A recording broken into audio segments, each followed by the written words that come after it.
Bueno, ya que hablamos de temas de seguridad, vamos hasta Guanajuato, luego de la explosión de un artefacto en Salamanca que dejó un saldo de 2 personas muertas y varios heridos. La titular de la Secretaría Ejecutiva de Seguridad Pública de Guanajuato, Sofía Huet, indicó que el caso ya es investigado en coordinación con autoridades federales. La Secretaría de Defensa Nacional realiza por su parte el peritaje de los explosivos y la Guardia Nacional se encuentra en este momento encargada de la vigilancia de la zona. Aunque hay varias líneas de investigación, no se ha descartado tratar el tema como terrorismo, delito que está tipificado ahí en la entidad. Y para analizar el uso de estos artefactos y de estas tácticas por parte del crimen organizado, no solo en Guanajuato, por cierto, saludamos esta noche a Saúl Arellano, él es director de México Social, y le agradecemos mucho que nos tome la comunicación. Muy buenas noches, Saúl.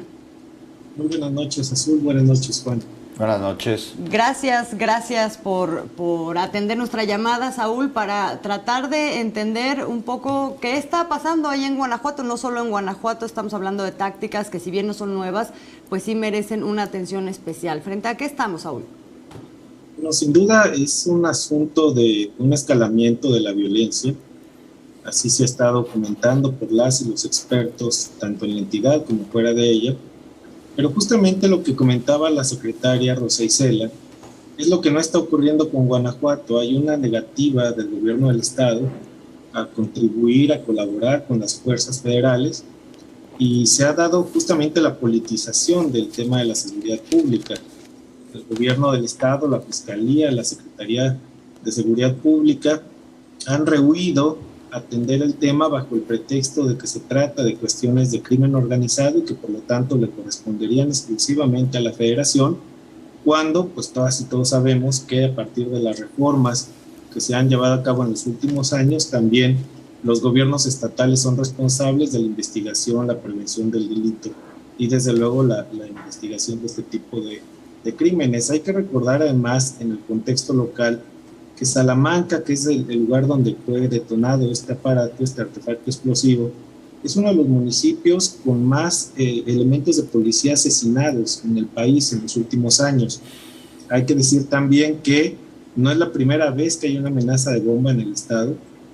Antes de que aprendieran a este sujeto apodado El Marro, él mismo había amenazado al presidente de la República con colocar una bomba. Las y los expertos decían que era una amenaza creíble.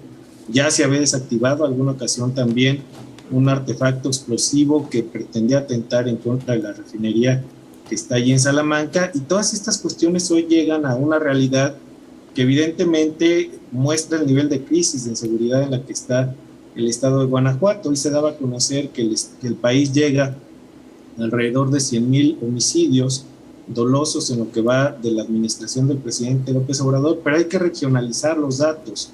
De estos prácticamente 100,000 homicidios, alrededor de 11,000 se han perpetrado en Guanajuato en los últimos 3 años, es decir, el 11% de todos los homicidios que se cometen en el país ocurren en la entidad. Solamente 3 años del gobernador Diego Sinúe acumula, insisto, más de 11,000 homicidios, y esta cifra desde luego pues es de escándalo y le hubiera costado el trabajo, el empleo a cualquier secretario de Seguridad Pública, a cualquier fiscal, ya no digamos de México, de cualquier lugar del planeta. No está ocurriendo así.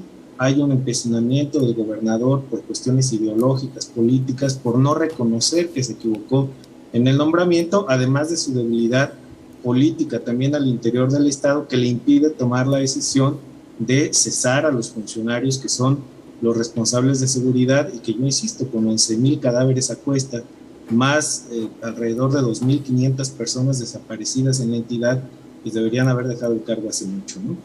Oye, Saúl, ¿a qué consideras que se deba pues tanta complicación para que exista una coordinación en este estado? Ya vimos las cifras, azotado por la violencia, entre pues elementos estatales, municipales y federales. Y con respecto a la renuencia de remover a funcionarios que no han dado resultados, dices que es debido a ideología o a política. ¿Seguro no hay nada más allá? Mira, es posible que haya algo más, y también habría que decirlo en todos sus términos, ¿no? Es imposible que ocurran este tipo de eventos si no hay al menos autoridades corrompidas, ¿no? En ninguna entidad de la República donde ha habido niveles de violencia como los que estamos viendo en Guanajuato, han estado exentas de corrupción, no han estado exentas de la participación de funcionarios de alto nivel. Lo vimos en Nayarit, por ejemplo, con el caso del fiscal narco. Lo hemos visto en ciudades como Juárez, en Torreón, cuando había los niveles altísimos de violencia que azotaron también a la ciudad. Lo vimos en Tijuana, lo vimos en Culiacán. Es decir, no podría ser o no tendría por qué ser diferente en el estado de Guanajuato. Lo que se está viendo en la entidad es una enorme desconfianza entre autoridades federales y estatales. Hay informes, digamos, off the record, en los que te mencionan que pues, la Guardia Nacional y el Ejército no confían en las llamadas FESPES, ¿no? Que son estas fuerzas estatales de seguridad pública, no confían tampoco en las autoridades municipales. Prácticamente todas las direcciones de seguridad pública están avaladas o palomeadas por la Fiscalía Estatal.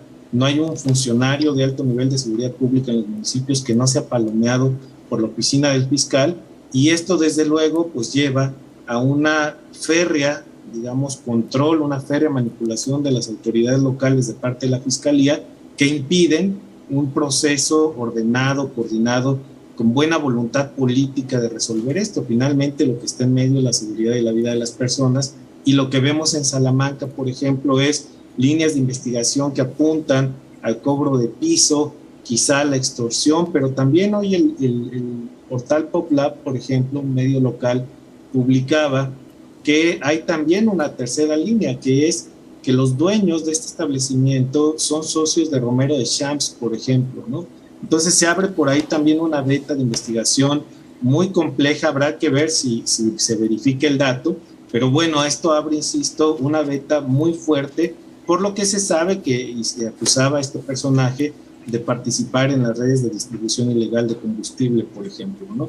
Entonces, es un escenario muy complejo, pero en el cual evidentemente pues está haciendo falta la voluntad política del gobierno del estado, de gobiernos municipales muy importantes.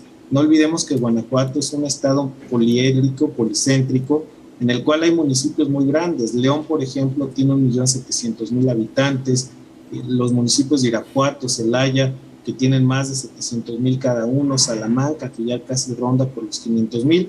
Entonces son municipios muy grandes que tienen fuerzas locales muy relevantes, con muchos miles de elementos de las policías municipales, que evidentemente si no están coordinados, pues pueden estar participando evidentemente de actividades, digamos, de protección o simplemente de omisión ante el embate del narco. Pues un escenario muy complicado, Saúl. Te agradecemos mucho que nos ayudes a ampliar la mirilla. Ahí hay el protagonismo de un fiscal muy cuestionado, muchos años ahí, y que no se ve para cuándo se le vaya a remover o a cambiar justamente la estrategia y la voluntad de coordinarse con las autoridades federales. Muchísimas gracias, Saúl. El agradecido soy yo. Que tengan buena noche.